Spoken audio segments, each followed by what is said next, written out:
திருப்பதி லட்டு செய்யும் நெய்யில் மாட்டுக் கொழுப்பு, மீன் எண்ணெய் சேர்க்கப்பட்டது பரிசோதனையில் உறுதி செய்யப்பட்டது என ஆந்திர முதல்வர் சந்திரபாபு நாயுடு தெரிவித்துள்ளார். முந்தைய ஜெகன்மோகன் ரெட்டி ஆட்சியில் திருமலையின் புனிதத்தை கெடுத்துவிட்டனர் என்றும், புனிதமான திருப்பதி லட்டில் நெய்க்கு பதிலாக விலங்குகளின் கொழுப்பை பயன்படுத்தி அசுத்தப்படுத்தியுள்ளனர் என்றும் பரபர குற்றச்சாட்டுகள் முன்வைத்துள்ளனர். ஆந்திர முதல்வர் சந்திரபாபு நாயுடு தரப்பில் இது உண்மையா இல்லையா என்பதை உங்களின் கருத்தை கமெண்ட் பாக்ஸ்ல கமெண்ட் செய்யுங்க. ஆந்திர முதல்வர் சந்திரபாபு நாயுடுவின் இந்த குற்றச்சாட்டை ஒய்.எஸ்.ஆர். காங்கிரஸ் கட்சி மறுத்தது.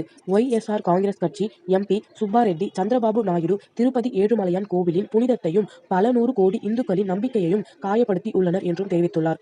சந்திரபாபு அரசியலுக்காக எந்த மோசமான செயலையும் செய்ய தயங்க மாட்டார் என்பது மீண்டும் நிரூபணமாகியுள்ளது என்று கூறியிருந்தார்கள். இந்த நிலையில் திருப்பதி கோவிலில் பக்தர்களுக்கு பிரசாதமாக வழங்கப்படும் லட்டுக்களில் பயன்படுத்தப்பட்ட நெய்யை சோதனை செய்து அதில் மாட்டுக் கொழுப்பு மற்றும் மீன் எண்ணெய் உள்ளிட்டவை இருப்பதாக ஆய்வக அறிக்கை உறுதி செய்துள்ளது.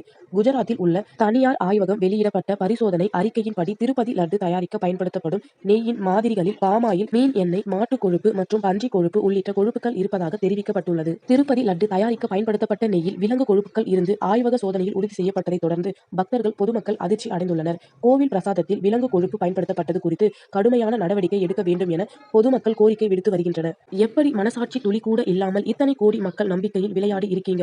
வைணவ முத்திரை வாங்கியவர்கள் எத்தனை லட்சம் பேர் புனிதமாக வாழ்ந்து வருகிறார்கள். கொடூரமான தண்டனை வழங்க வேண்டும். இந்த காரியத்தை செய்த கொடிய மிருகங்களுக்கு இந்துக்கள் என்றால் இளிச்ச வாயர்களா என கோபம் தெரிவித்து வந்துள்ளனர் பொதுமக்கள். கடந்த 2 மாதங்களுக்கு முன் 8.5 லட்சம் கிலோ நெய் விநியோகம் கோரி விடப்பட்ட டெண்டரில் அந்த டெண்டர் நிறுவனம் 68,000 கிலோ நெய் சப்ளை செய்ததில் 20,000 கிலோ நெய் தரமற்றதாக உள்ளதாக எழுந்த புகாரில் விசாரணை நடத்தி நெய் சப்ளை நிறுத்தப்பட்டு டெண்டர் நிறுவனம் மீது கிரிமினல் குற்றச்சாட்டு பதிவு செய்யப்பட்டது என்கிறார்கள். ஆனால் இந்த குற்றச்சாட்டு முற்றிலும் பொய் என முன்னாள் முதல்வர் ஜெகன்மோகன் ரெட்டி மறுத்துள்ளார். முதல்வர் சந்திரபாபு நாயுடு லட்டு பிரசாதம் தொடர்பாக நாயுடுவின் கருத்துக்களில் உண்மையில்லை, அரசியலுக்காக எந்த மட்டத்திலும் இறங்க தயங்க மாட்டார் என்பதை நிரூபணமாக்கியுள்ளார் என்று ஜெகன்மோகன் ரெட்டி அவரது கருத்தை வெளியிட்டுள்ளார். தற்போது திருப்பதியில் லட்டுவில் மாட்டுக் கொழுப்பு, நெய் கலந்ததற்கு தோஷம் நீக்குவதற்காக கோவில் முழுவதும் புனித நீர் தெளித்து வருகின்றன.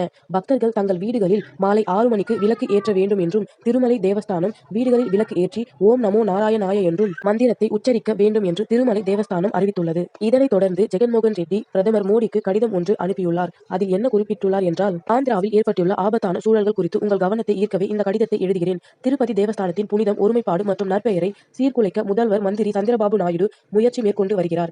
இந்த சூழலை கவனமாக கையாளவில்லை என்றால் பல்வேறு விளைவுகளை ஏற்படுத்தும். தேர்தல் நேரத்தில் மக்களுக்கு அளித்த வாக்குறுதிகளை நிறைவேற்ற ஆந்திர அரசு தோல்வியடைந்துள்ளது. நடப்பு நிதியாண்டுகளுக்கான பொது பட்ஜெட்டில் மாநிலத்திற்கு தேவையான நிதிகளை சரியாக ஒதுக்கவில்லை. ஆந்திர மக்கள் சந்திரபாபு நாயுடுவின் மீது நம்பிக்கையை இழந்துள்ளனர். எனவே மக்களின் கவனத்தை திசை திருப்பும் நோக்கத்தில் திருப்பதி தேவஸ்தானம் குறித்த பொய்களை பரப்புகிறார். திருப்பதி கோவிலில் பிரசாதம் தயாரிக்கும் நெய்யில் கலப்படம் செய்யப்பட்டுள்ளதாகவும் அதில் விலங்குகளின் கொழுப்பு கலந்திருப்பதாகவும் குற்றம் சாட்டினார். இது அரசியல் உள்நோக்கத்துடன் பரப்பப்படும் பொய்யாகும். மேலும் இந்த பொய் பிரச்சாரம் உலகெங்கிலும் உள்ள இந்து பக்தர்களின் உணர்வுகளை புண்படுத்துவதற்கும் சாத்தியம் உள்ளது. இது முற்றிலும் பொய்யானது என்பதை அறிந்தும் மக்களின் மனதில் ஏற்படுத்தும் ஆழ்ந்த வலியை பொருட்படுத்தாமலும் சந்திரபாபு நாயுடு கருத்தை தெரிவித்துள்ளார். சந்திரபாபு நாயுடு மாபெரும் பொய்யர். திருமலை திருப்பதி தேவஸ்தானம் ஒரு தன்னாட்சி அமைப்பு. அதன் விவகாரங்களில் அரசு ஓர் அளவுக்கு மேல் தலையிட இயலாது. திருப்பதி லட்டு விவகாரத்தில் கோடிக்கணக்கான பக்தர்களின் மனதை சந்திரபாபு நாயுடு புண்படுத்திவிட்டார். புண்பட்டுள்ள பக்தர்களின் மனதை நீங்கள் தான் மீட்டெடுக்க வேண்டும் என்று பிரதமர் மோடிக்கு ஜெகன்மோகன் ரெட்டி கடிதம் எழுதியுள்ளார்.